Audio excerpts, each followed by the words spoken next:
Die hele wêreld vier hierdie jaar die 1700 jaar se bestaan van die belydenis van Nicea. En ons belydenisgroep van 2025 hou dit vir ons voor. Ek glo.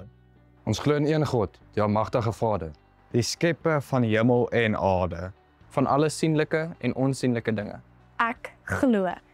In een Heer Jesus Christus. Die enige gebore seun van God. Gebore uit die Vader voor alle tye. God uit God, lig uit lig. Waaragtige God uit waaragtige God. Nie gemaak nie. Een in wese met die Vader.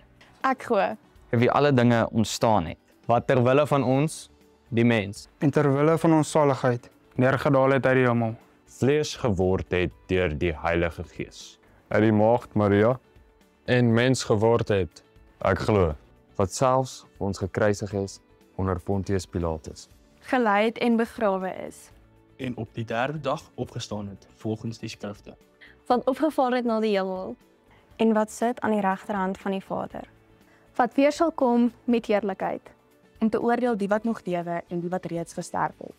Die koningsheerskappy geen einde sal hê nie. Ek glo. En in die Heilige Gees.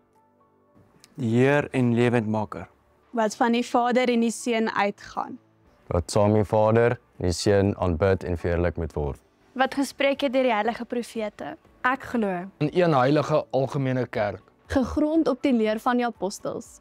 ons bely een doop tot vergifnis van sondes. Verwag die opstanding van die ontslapenis. Lewe van die toekomstige eeu. Ek glo. Ek glo. Ek glo. Amen. Amen. Amen. Amen. Amen. Amen. Amen. Amen.